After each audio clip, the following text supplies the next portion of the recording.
একজন নেতা যদি অবিবেচনা প্রসূত কথা বলে, একজন নেতার একটি অবিবেচনা সূচক কথার কারণে একটা জাতি ধ্বংস হয়ে যেতে পারে, একটা জনপদ আগুনে জ্বলে পুড়ে ছাই হয়ে যেতে পারে, পারে না? উস্কানি দিলে। এই জন্যই বলেছিলাম, লগি বইঠা দিয়ে যারা মানুষকে হত্যা করতে উস্কানি দিয়েছিল, সেই উস্কানির কারণে কতগুলো প্রাণ ঝরে গিয়েছিল। এবং তারা শুধু পিটিয়ে হত্যা করে ক্ষান্ত হয়নি, সেই দিন লাশের উপর নৃত্য করেছিল।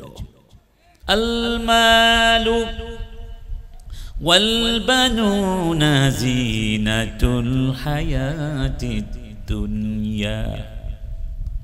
সম্পদ এবং সন্তান, এই দুটো নেয়ামত হলো তোমাদের পার্থিব জীবনের সৌন্দর্য। কারো সম্পদ আছে, সন্তান নেই, তার ভেতরে হাহাকার থাকে, তার জীবনটা অপূর্ণ রয়ে যায়, ঠিক কিনা? আবার কারো সন্তান আছে কিন্তু কাঙ্ক্ষিত মানের মাত্রায় সম্পদ নাই, সেই ব্যক্তির মাঝেও হাহাকার থেকে যায়।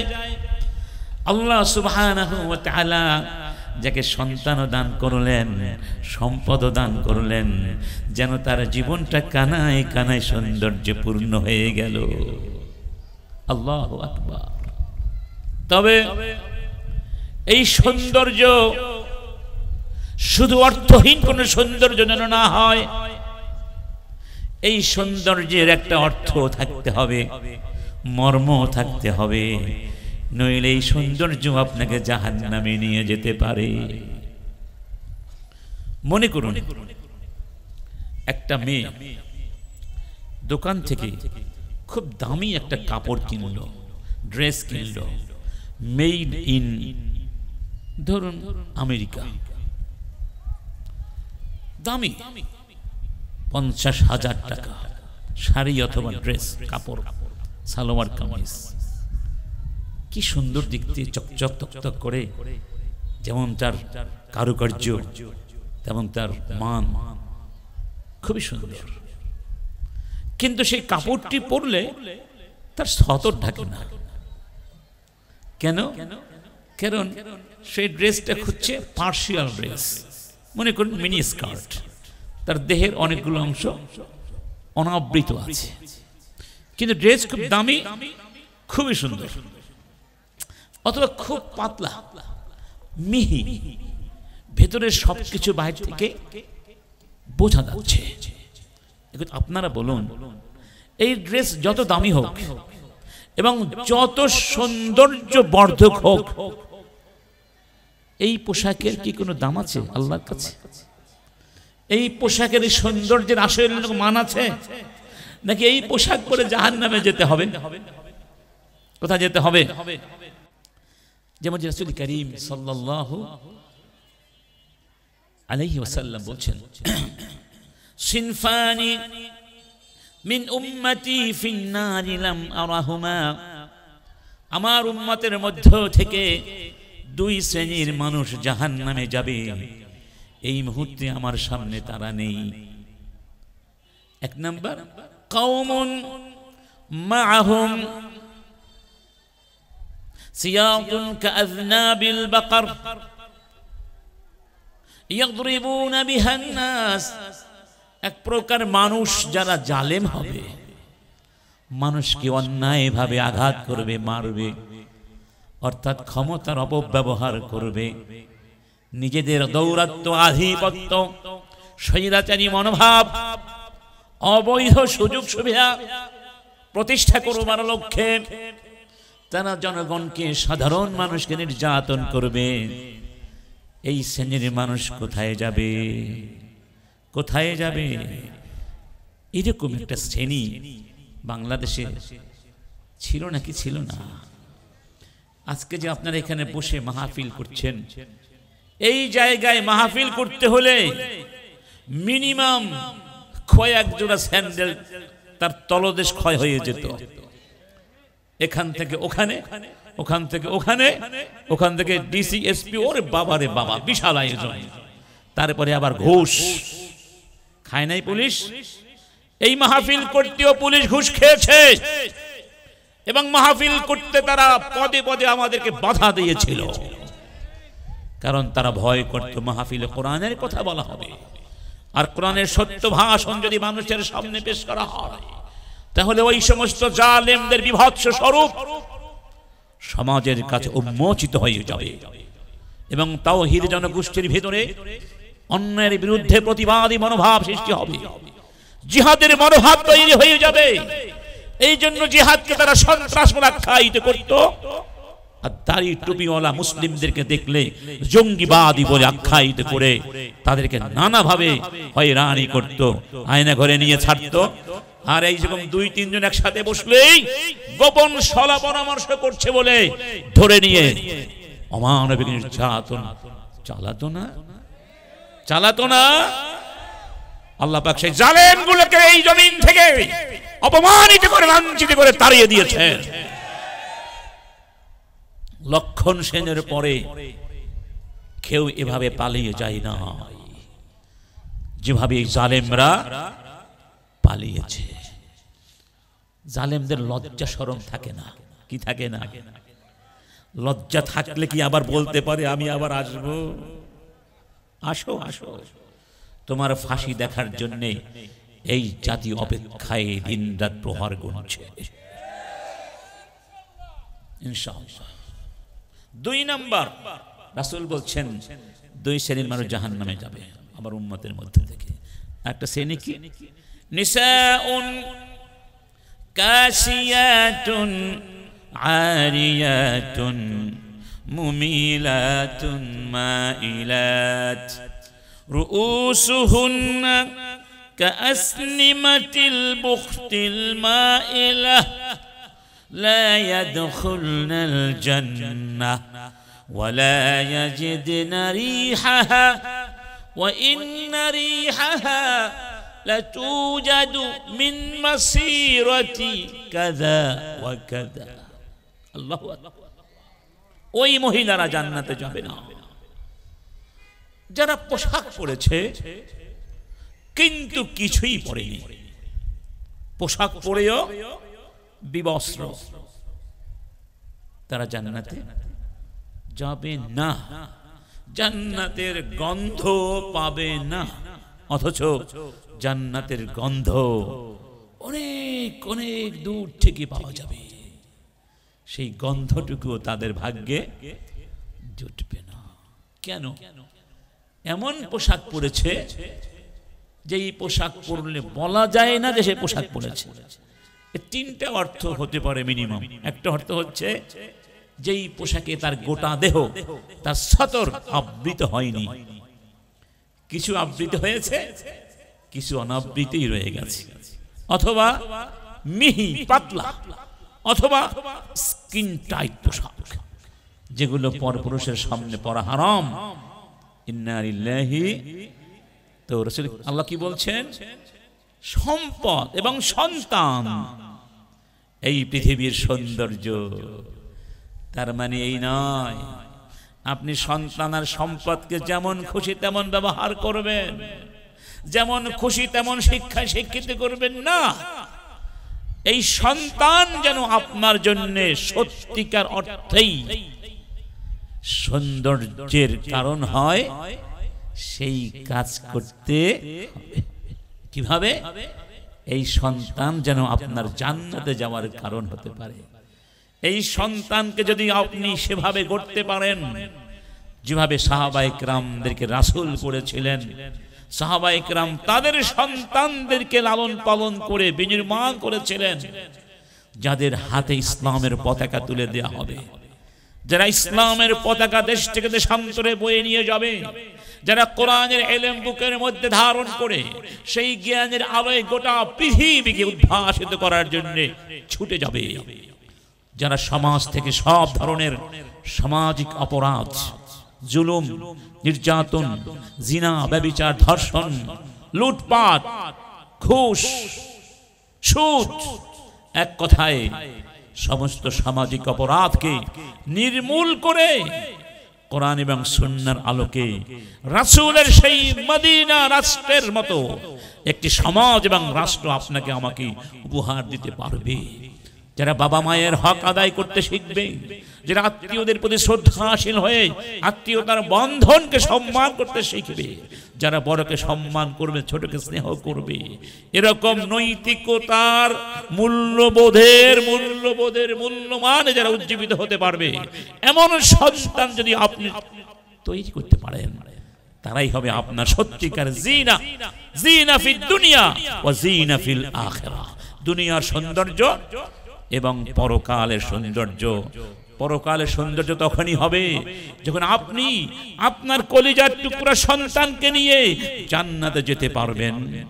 যখন আপনি মরে যাবেন, আপনার সন্তান বেঁচে থাকবে, আর আপনার সন্তান ভালো ভালো কাজ করবে, আর আপনি আপনার সন্তানের ভালো কাজে স্বভাব পেতে থাকবেন। আর মানুষ বলবে অমুকের সন্তান না একটা ভালো সন্তান রেখে গিয়েছে, যেই সন্তান কাউকে কষ্ট দেবে না, জুলুম করবে না, তাই সন্তান হয়ে যাবে আপনার জন্য as-সাদাকাতুল জারিয়া। সুবহানাল্লাহ বলবেন। এরকম সন্তান কি আপনারা আমরা চাই? কি করতে হবে? রব্বুল আলামিন বলছেন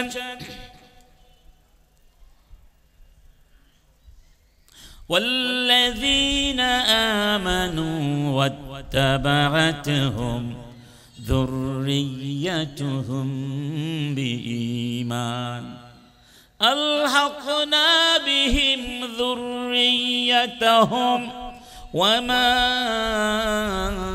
ألتناهم من عملهم من شيء كل امرئ بما كسب رهين।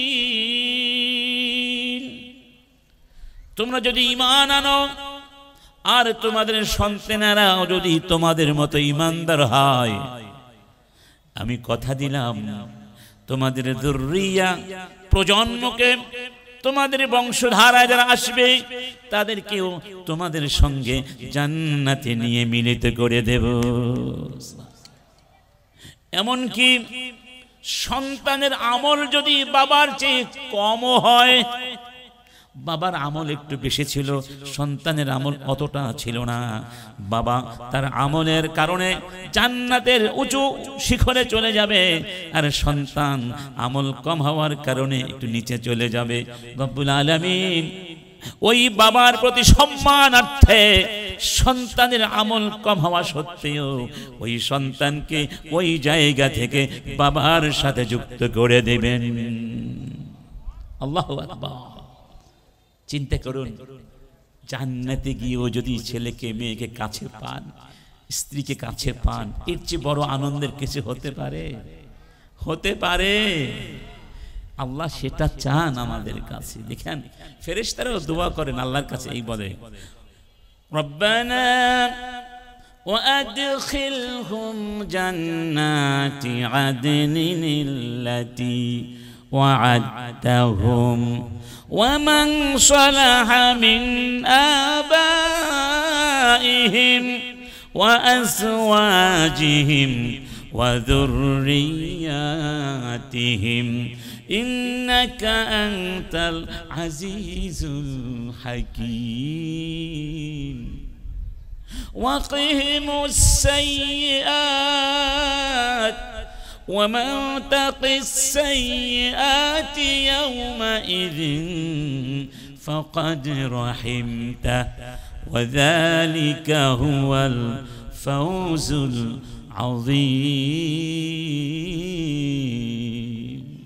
ফেরেশতারা দোয়া করেন, হে আল্লাহ তুমি তোমার এই বান্দাগুলোকে, ঈমানদার বান্দাগুলোকে যারা ঈমান এনেছে, তাওবা করেছে, তোমার দেয়া ধর্ম মেনে চলেছে, জান্নাত আদনের মধ্যে নিয়ে আসো, এবং তুমি যেভাবে ওয়াদা করেছো তোমার ওয়াদা পূরণ করে তাদেরকে জান্নাত দিয়ে দাও। সুবহানাল্লাহ।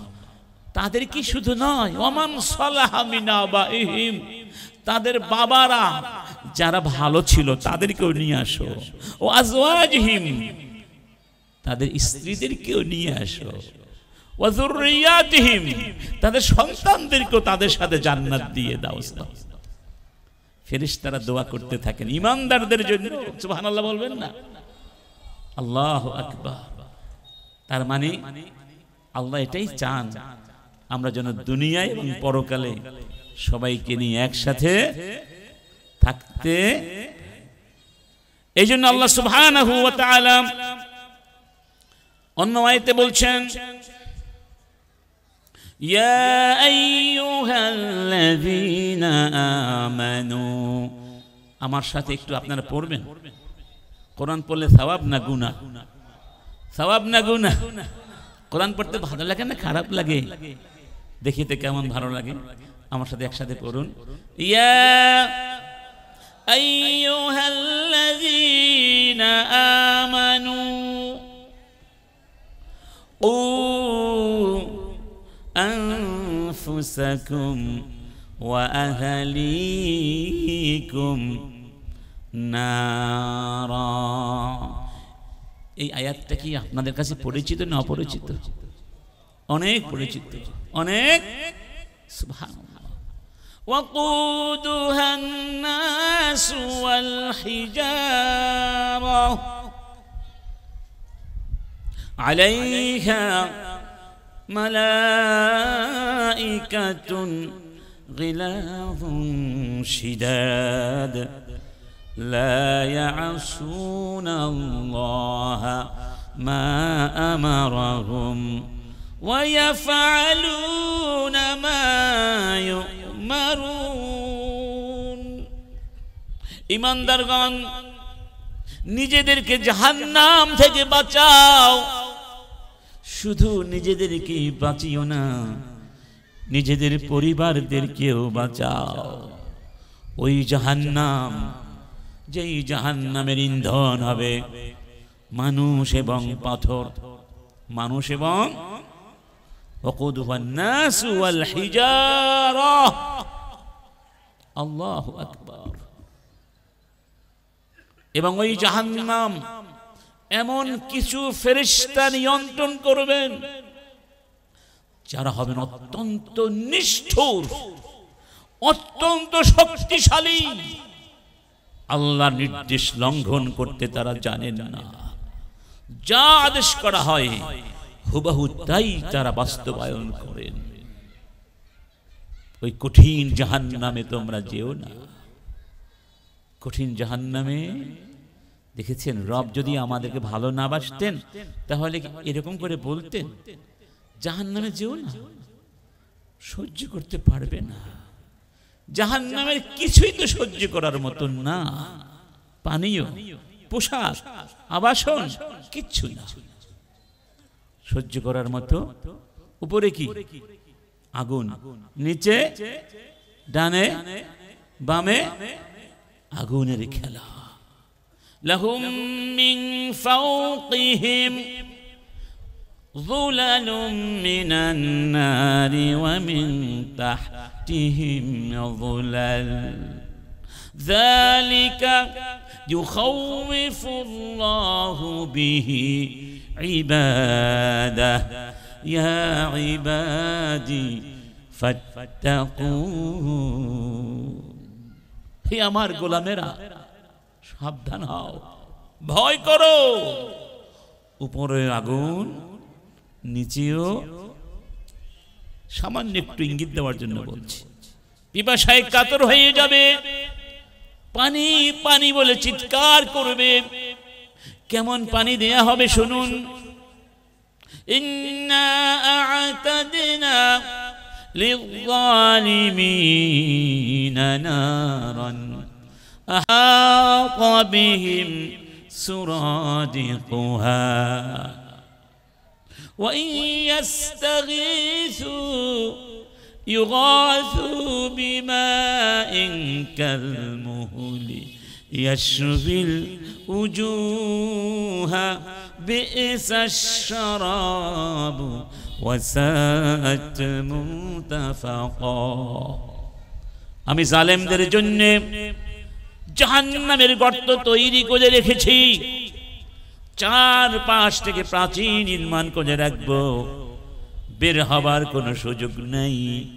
যখন পানি পানি বলে চিৎকার করবে, তপ্ত তামার মতো, তপ্ত বিগলিত তামা যেমন গরম থাকে, এরকম তপ্ত পানি তাদেরকে পানীয় দেয়া হবে। ওই পানীয় যখন পান করবার জন্য মুখের কাছে নেবে, পান করতে পারবি না, মুখটা ঝলসে যাবে, তাপে ঝলসে যাবে।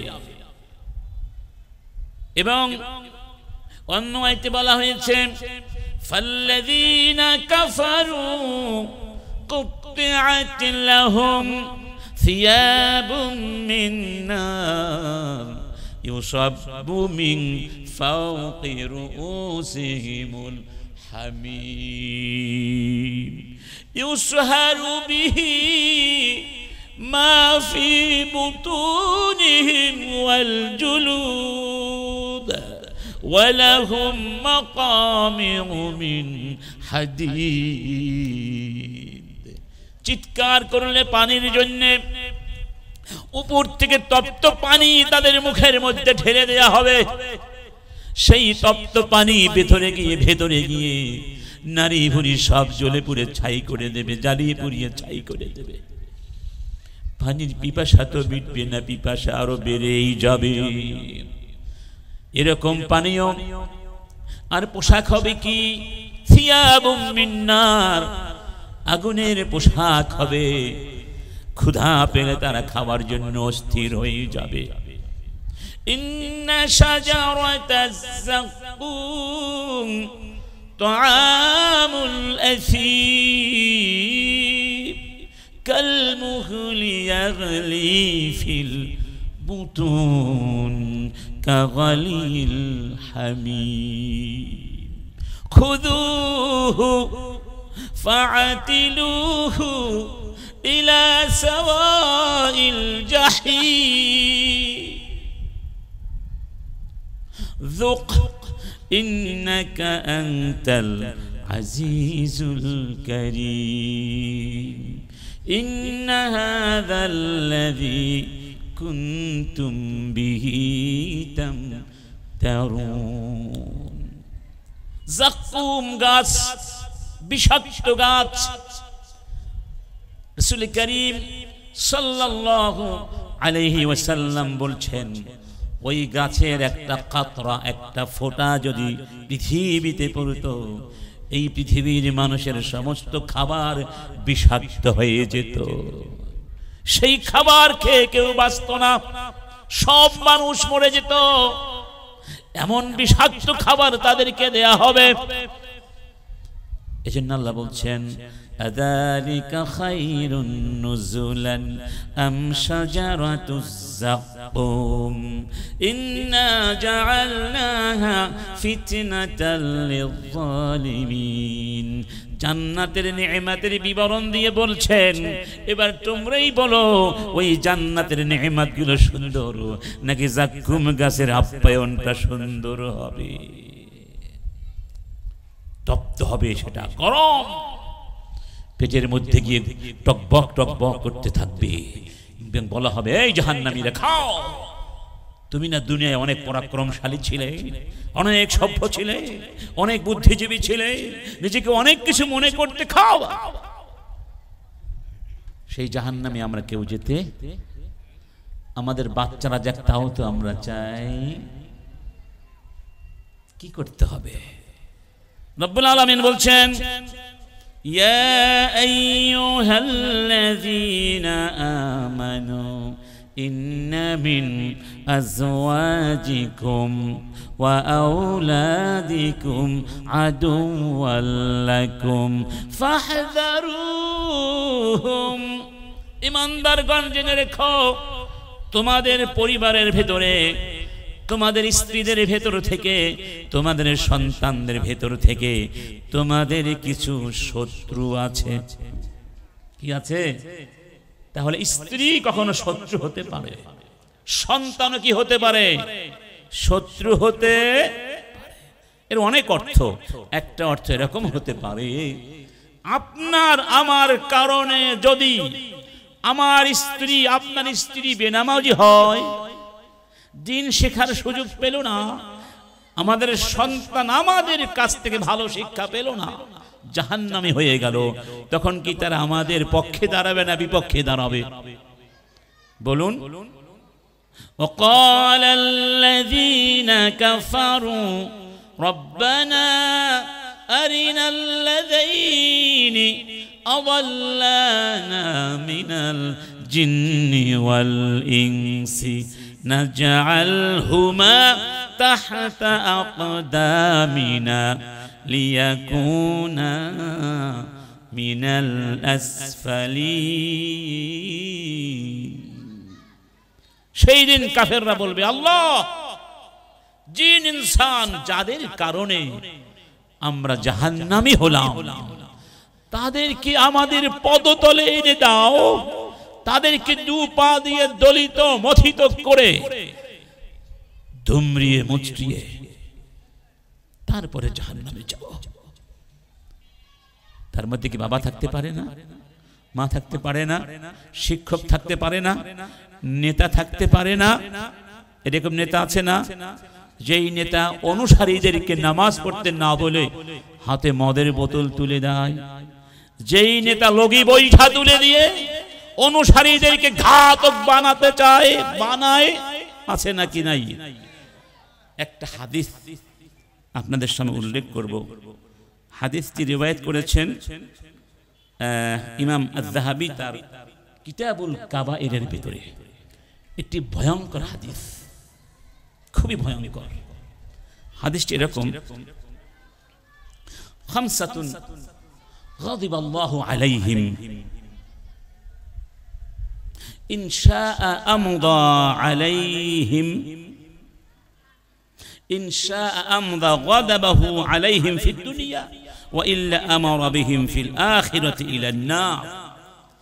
5 প্রকার মানুষ আছে যাদের উপরে আল্লাহ সুবহানাহু ওয়া তাআলার ক্রোধ সৃষ্টি হয়। কয় শ্রেণী?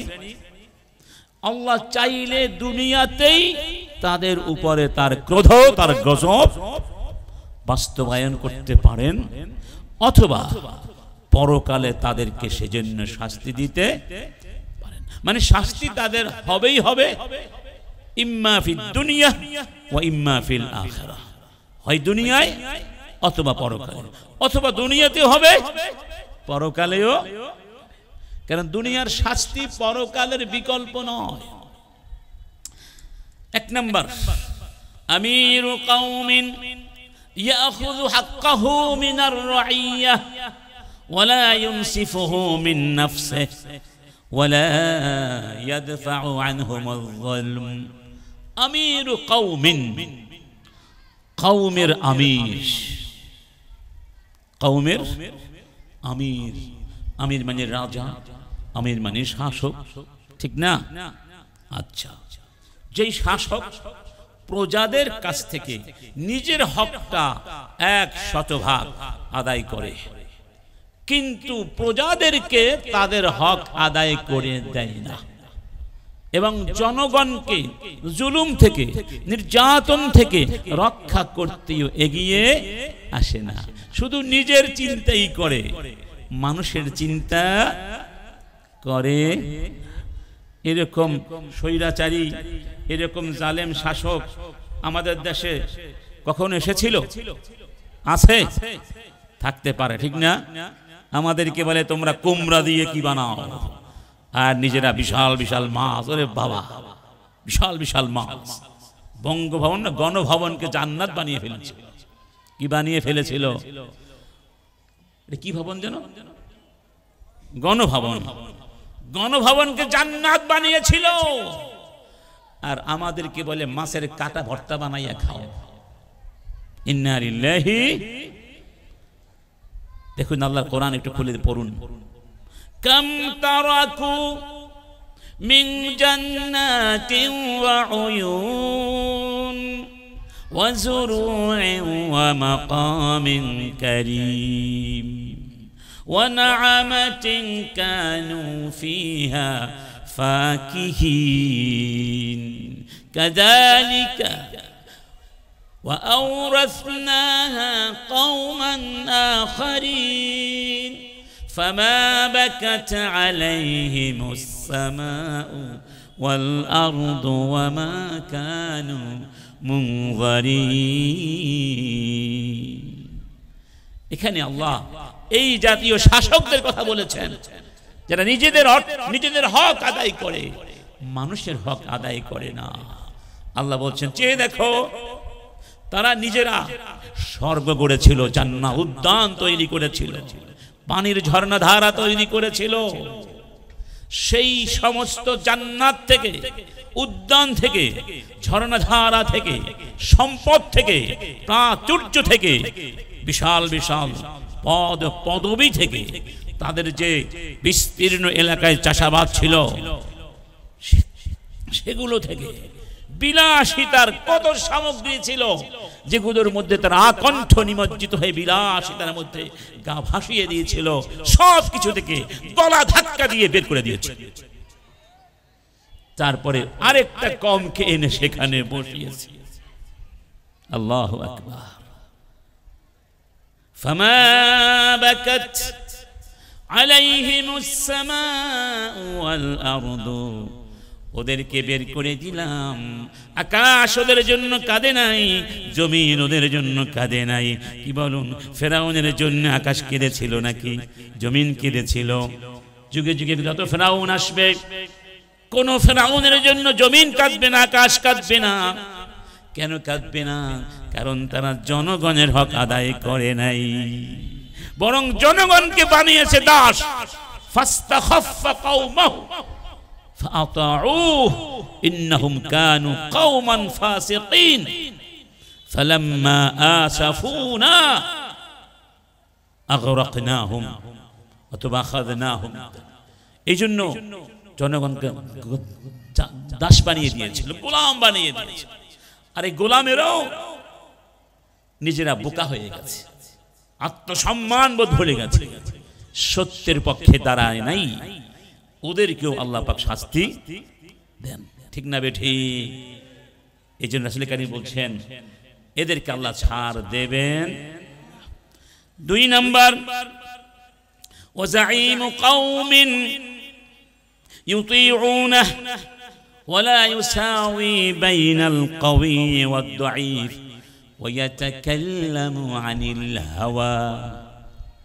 জাঈম মানে নেতা, এমন নেতা যেই নেতার অনুসারী আছে, যেই নেতাকে অনেকে অনুসরণ, কিন্তু ওই নেতা অনুসারীদের মধ্যে ন্যায় বিচার করে না, সমতা বিধান করে না। ওয়াতাকাল্লামু আনিল হাওয়া। হাওয়া মানে যখন যা মন চায়, খামখেয়ালি, খুশখেয়ালি, যা মন চায় তাই বলে।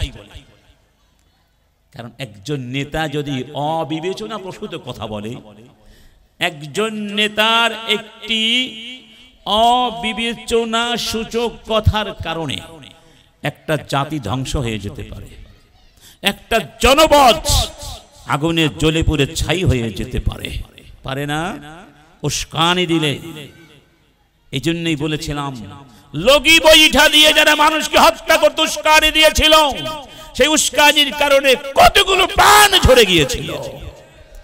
এবং তারা শুধু পিটিয়ে হত্যা করে ক্ষান্ত হয়নি, সেই লাশের উপর নৃত্য করেছিল। এই পৃথিবীর সভ্যতাকে কলঙ্কিত করেছিল তারা।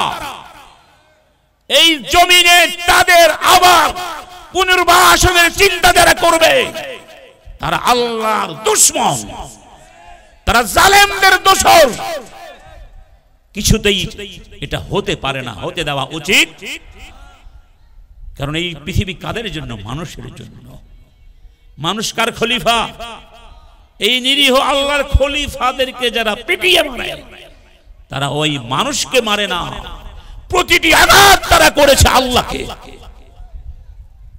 আর আল্লাহর খলিফাকে মারা আর আল্লাহকে আঘাত করার মধ্যে পার্থক্য আছে। খবরদার, আর যাই করুন জালেমের পক্ষ অবলম্বন করবেন না, তাহলে কিন্তু কিয়ামতের ময়দানে কঠিন মুসিবত আছে। সেই কথা আল্লাহ বলে দিয়েছেন, ইয়াউমা ইয়া'আদু যালিমু يوم يعض الظالم على يديه يقول يا ليتني اتخذت مع الرسول سبيلا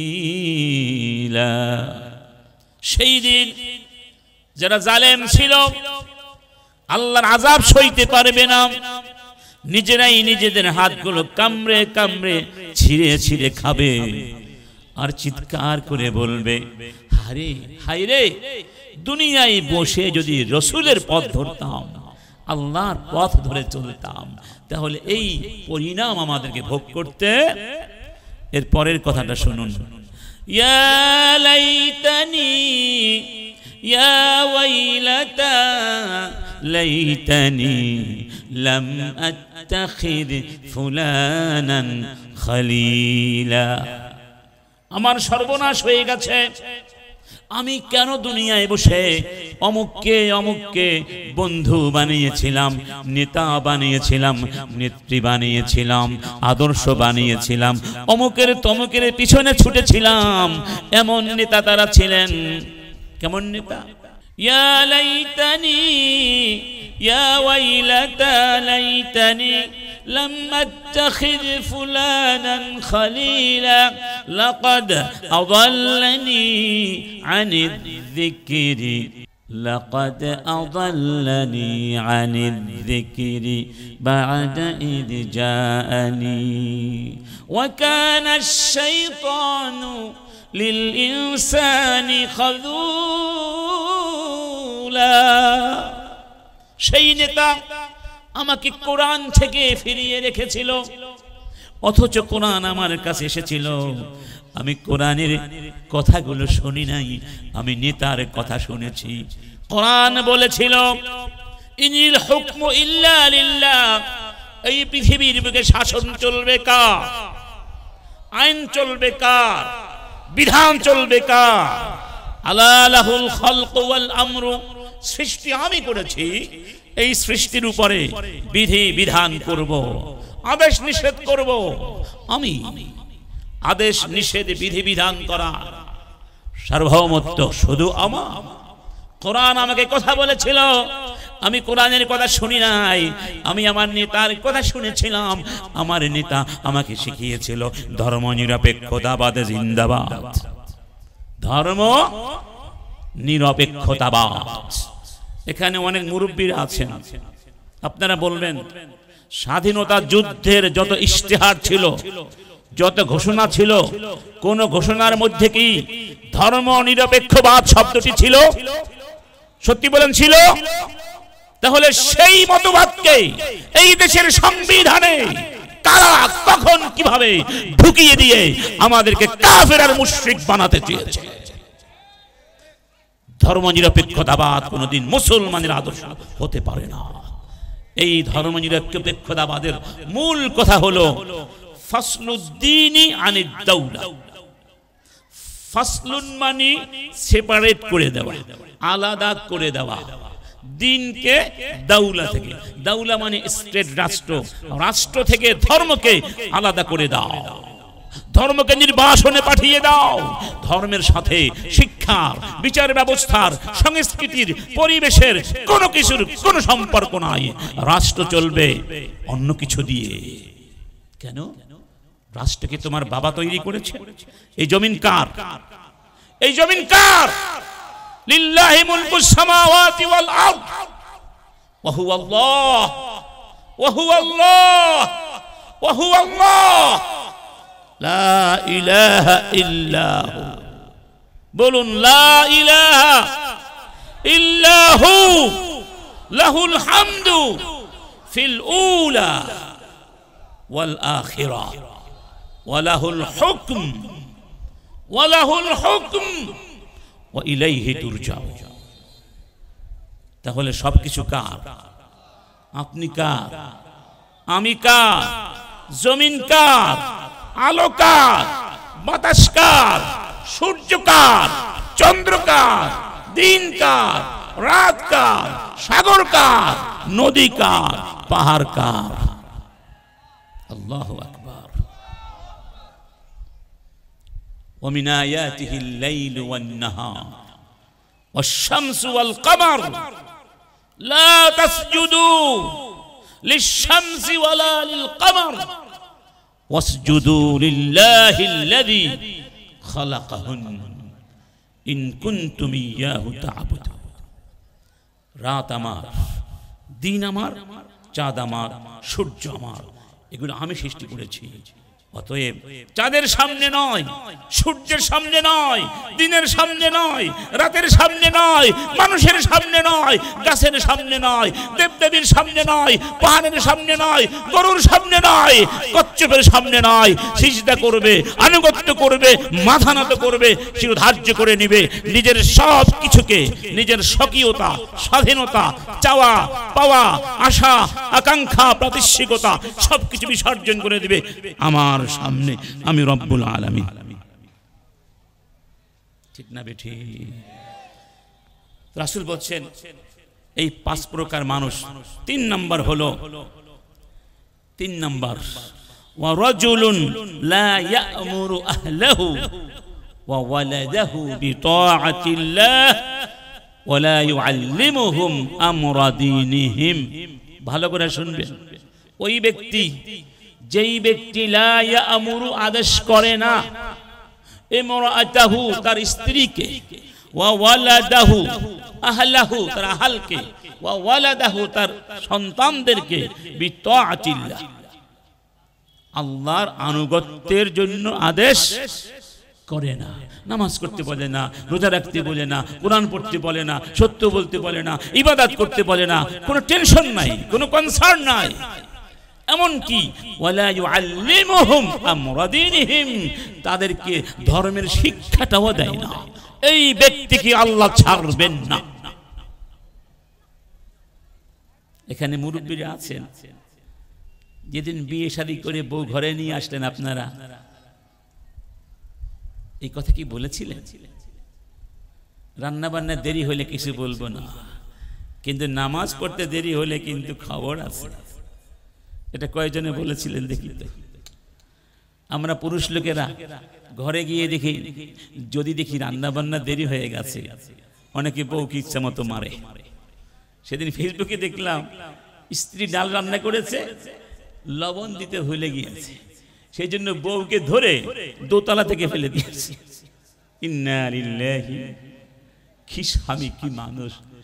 কিন্তু সে নামাজ পড়েছে কিনা, বা স্ত্রীর নামাজ পড়ছে কিনা, পড়ে কিনা, কখন পড়ে, কিভাবে পড়ে, আমরা খবর নেই ভাই। খবর নিয়েছি, খবর নিতে হবে। তাদেরকে দিন শিক্ষা দিতে হবে। আপনি শিখাবেন না, কে শিখাবে? আপনি হচ্ছেন পরিবার নামক নৌকার ক্যাপ্টেন, পরিবার নামক নৌকার রূপবান। আপনি শিখাবেন না তো কে শিখাবে? রাসূল সাবধান করেছেন, খবরদার, যদি তুমি তোমার পরিবারকে দিন না শিক্ষা দাও, সন্তানদের দিন না শিক্ষা দাও, তোমাকে আল্লাহ ছাড় দেবেন। সবাই পড়ি লা ইলাহা ইল্লাল্লাহ।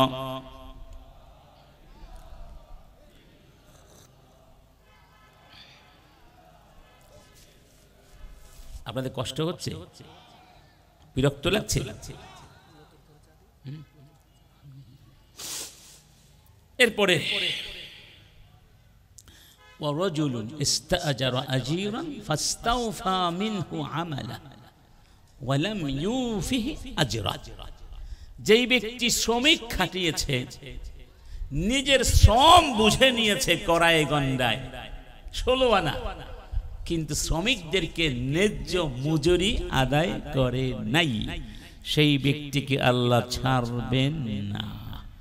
শ্রমিকের রক্ত পানি নিয়ে আমরা বড়লোক হই, আর তারা না খেয়েই থাকে। তাদের ভাগ্যের যেন কোনো পরিবর্তন, গরিব যেন গরিবই থাক, গরিব যেন মাথা উঁচু করে দাঁড়াতে না পারে। এটা হলো পুঁজিবাদী অর্থ ব্যবস্থার উদ্দেশ্য। আমরা এই পুঁজিবাদী অর্থ ব্যবস্থা মেনে নিয়েছি, যেই পুঁজিবাদের মূল মেরুদণ্ড হচ্ছে সুদ এবং এক্সপ্লয়টেশন, শোষণ শোষণ শোষণ।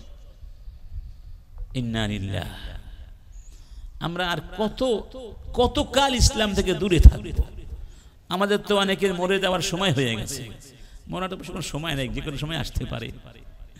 কতকাল ইসলাম থেকে আর দূরে থাকবো? শুনেই যাব, একটু চেষ্টা কি করবো না ইসলামের জন্য?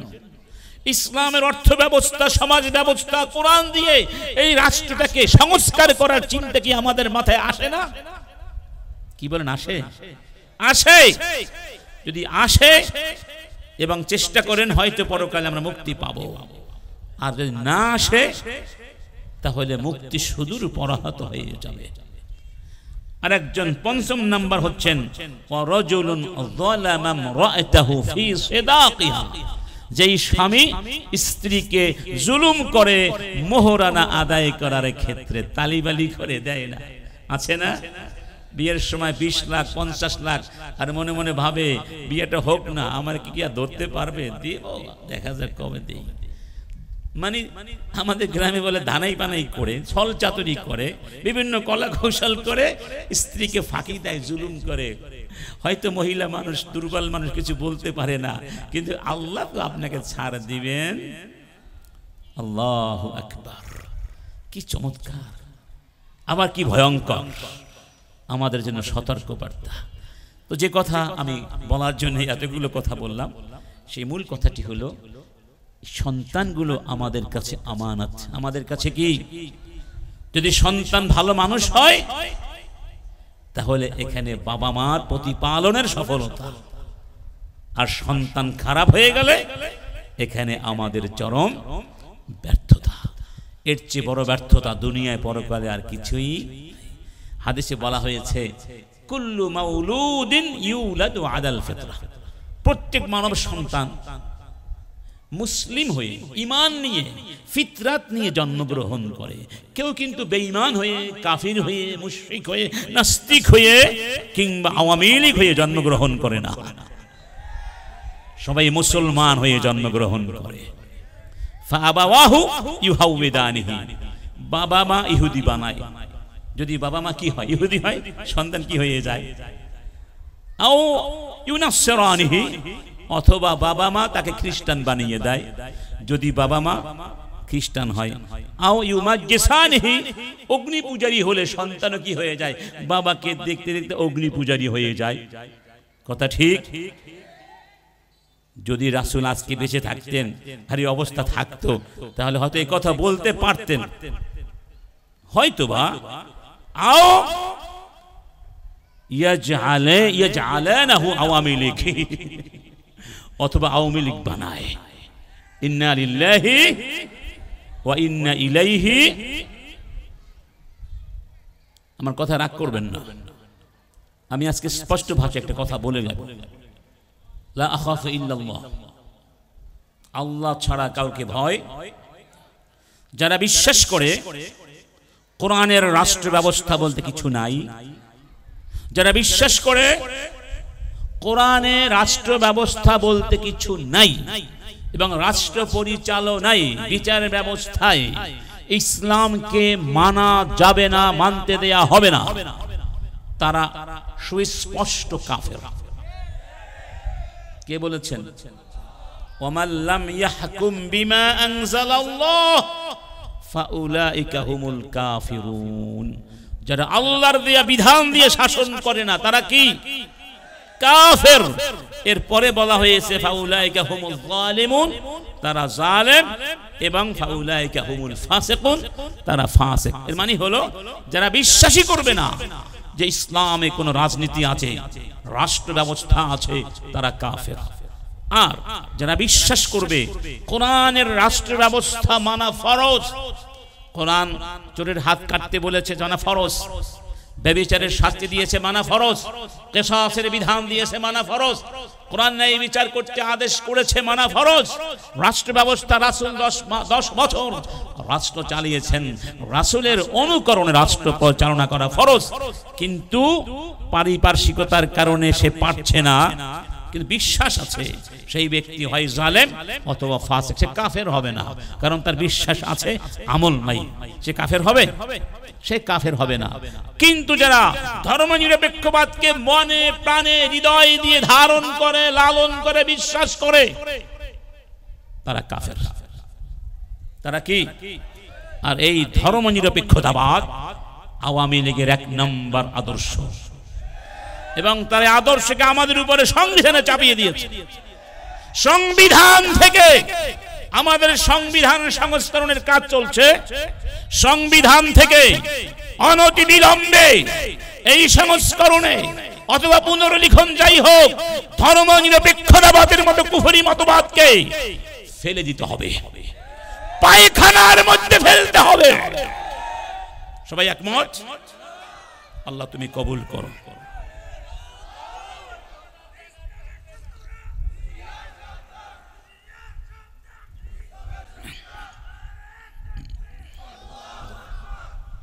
আমার বন্ধুগণ, আমার সময় সবার সময় সীমিত, কারোর সময় অসীম নয়। সময় শেষ প্রান্তে এসে দাঁড়িয়েছে। তো শেষ কথা হচ্ছে, সন্তানদের প্রতি আমাদের দায়িত্ব আছে। কি আছে? রাসূল কারীম বলছেন, ইন্নাল্লাহা সাইলুন কুল্লা রাইন আম্মাস্তারআ আহাফিযা আম দাইয়া হাত্তা ইয়াসআলা আর-রাজুলা আন আহলি বাইতিহি। প্রত্যেক দায়িত্বপ্রাপ্ত ব্যক্তিকে আল্লাহ জিজ্ঞেস করবেন, তুমি দায়িত্ব পালন করেছো না নষ্ট করে দিয়েছো। এমনকি প্রত্যেক পুরুষকে জিজ্ঞেস করা হবে তার পরিবারের ব্যাপারে, তুমি তোমার পরিবারের দায়িত্ব পালন করেছিলে। এই পারিবারিক জীবনে সন্তান প্রতিপালনের ক্ষেত্রে যে সমস্ত দিক নির্দেশনা আল্লাহ দান করেছেন, সেই নির্দেশনাগুলো অতি সংক্ষেপে চমৎকার ভাবে আল্লাহ সূরা লোকমানের ভেতরে উল্লেখ করে দিয়েছেন। লোকমান আলাইহিস সালাম তার সন্তানকে যে কথাগুলো বলেছিলেন সেখানে সবগুলো আছে। এই দায়িত্ব কয়েকটি ভাগে বিভক্ত। 1 নম্বর আল মাসউলিয়াতুল আকিদিয়াতুল ঈমানিয়া, ঈমানি দায়িত্ব, আকীদাগত দায়িত্ব। তার মানে সন্তানের ভেতরে বিশুদ্ধ ঈমান প্রথিত করে দিতে হবে। শিরিক থাকবে না, সেখানে থাকবে শুধু তাওহীদ, তাওহীদুল উলুহিয়্যাহ, তাওহীদুর রাবুবিয়্যাহ, তাওহীদু আল আসমাই ওয়াস সিফাত বলতে যা বোঝায় একাত্মবাদের মূল কনসেপ্টকে বিশুদ্ধভাবে সন্তানের মধ্যে ঢুকিয়ে দিতে হবে। এই মর্মে লোকমান আলাইহিস সালাম তার সন্তানকে কি বলেছিলেন? وَإِذْ قَالَ لُقْمَانُ لِابْنِهِ وَهُوَ يَعِظُهُ يَا بُنَيَّ لَا تُشْرِكْ بِاللَّهِ إِنَّ الشِّرْكَ لَظُلْمٌ عَظِيمٌ। হে আমার সন্তান, হে আমার কলিজার টুকরা সন্তান, খবরদার আল্লাহর সাথে কাউকে শরীক করবে না। শিরক হচ্ছে সবচেয়ে বড় জুলুম, ঠিক না বেঠিক? শুধু মূর্তি পূজা করার নাম শিরক নয়, আরো বহু শিরক আছে। ধর্মনিরপেক্ষতাবাদ এটা একটা শিরক। এটা কি? আল্লাহ ছাড়া অন্য কারো কাছে কিছু চাওয়া, কবরের কাছে গিয়ে চাওয়া, গাছের কাছে চাওয়া, মাছের কাছে যাওয়া, আর বিশ্বাস করা আমার পীর সাহেব চাইলেই আমাকে জান্নাত দিতে পারে, নাজাত দিয়ে দিতে পারে, তার এত বড় ক্ষমতা, চাইলেই হয়। এই জাতীয় বিশ্বাস শিরক। এগুলো কি? এগুলো কি? কোন মানুষকে গাউসুল আজম বলা শিরক। ইন্নাহু লা ইস্তাগাসু বি ইন্নামা ইউগাসু বিল্লাহ। সাহায্য করেন কে? কে? অনেক কথা। 2 নাম্বার দেখুন, তিনি এর পরে গিয়ে বলছেন, ইয়া বুনাইয়া ইন্নাহা ইন তাকু মিসকালা হাববাতিন মিন খারদালিন ফাতাকুন ফি সাখরাতিন আও ফিস সামাওয়াতি আও ফিল আরদি ইয়াতি বিহা আল্লাহ ইন্নাল্লাহা লতীফুন খাবীর। হে আমার বৎস, পরমাণু পরিমাণ জিনিসও যদি পাথরের নিচে, আকাশের কোথাও জমিনের কোথাও আত্মগোপন করে থাকে, রব্বুল আলামিন তাও দেখেন। সুবহানাল্লাহ। অতএব তুমি যখন যেখানে যেভাবেই থাকবে রবকে ফাঁকি দিতে পারবে না। এতটুকু ঈমান যথেষ্ট নয়? এই ঈমান যদি থেকে থাকে, সে চুরি করতে পারবে, ডাকাতি করতে পারবে, মিথ্যে কথা বলতে পারবে। ঈমানি মাসউলিয়া। 2 নম্বর আল মাসউলিয়াতুত তাআব্বুদিয়া, তাদেরকে ইবাদত শিক্ষা দিতে হবে। মুরু সাবিয়ানাকুম বিসসালাহ ওয়া হুম আবনাউ সাবা ওয়াদরিবুহুম আলাইহা ওয়া হুম আবনাউ আশর ওয়া ফাররিকু বাইনাহুম ফিল মাদাজি। 7 বছর হলে নামাজ পড়তে আদেশ করো, 10 বছরে নামাজ না পড়লে প্রয়োজনে প্রহারও করবে। সুবহানাল্লাহ। অবশ্য প্রহার করার দরকার হয় না, যদি বাবা নামাজি হয়, মা নামাজি হয়, ওই বাচ্চা দেখতে দেখতে কি হয়ে যায়, নামাজি। তাদেরকে ইবাদত শিক্ষা দিতে হবে, ঈমান ইবাদত। এরপরে আল মাসউলিয়াতুল আখলাকিয়া, তাদেরকে উত্তম আখলাক শিক্ষা দিতে হবে। নবীজি বলছেন, মা নাহালা ওয়ালিদুন ওয়ালাদা মিন নাহলিন আফদাল আও খায়রাম মিন আদাবিন হাসান। একজন বাবা মা সন্তানকে যা দিতে পারে শ্রেষ্ঠ অনুদান হলো উত্তম চরিত্র শিক্ষা দেওয়া। সুবহানাল্লাহ। মিন হাক্কিল ওয়ালাদি আলাল ওয়ালিদি আন ইউহসিনা ইসমা ওয়া ইউযাওবিজাহু ইযা বালাগা ওয়া ইউহসিনা আদাবা। তার হক আছে।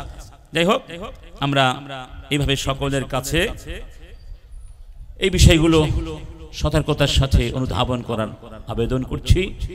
এরপরে তার সামাজিক শিক্ষা আছে, বড়দেরকে শ্রদ্ধা করা, ছোটকে স্নেহ করা, অন্যের জন্য তাই ভালোবাসা, নিজের জন্য যা ভালোবাসা।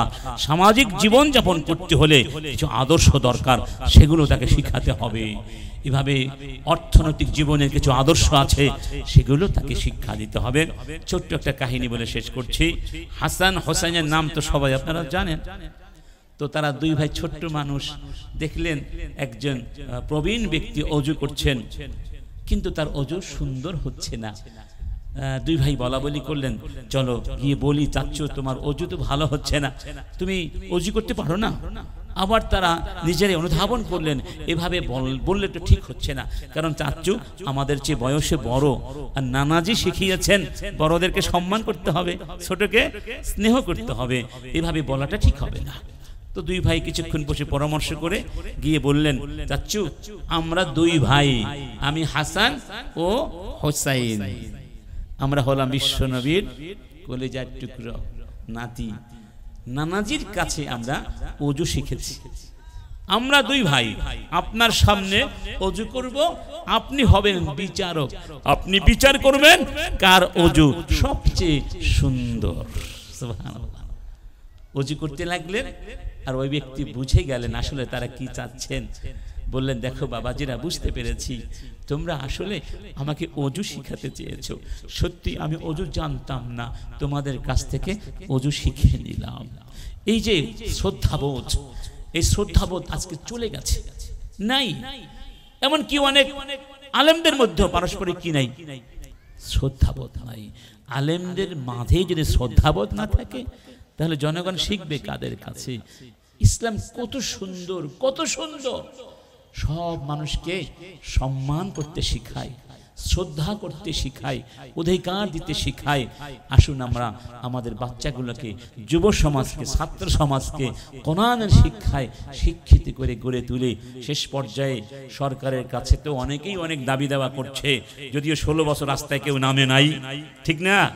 আমাদেরও একটা দাবি, স্কুলে বিশেষ করে প্রাথমিক বিদ্যালয়ে কোরআন এবং ধর্ম শিক্ষার জন্য একটি কোর্স অবশ্যই ইন্ট্রোডিউস করতে হবে, এবং সেই জন্য একজন ভালো মানের আলেম শিক্ষককে প্রত্যেকটা প্রাইমারিতে সরকারিভাবে নিয়োগ দিতে হবে। সবাই কি আপনারা আমার সাথে একমত? একমত?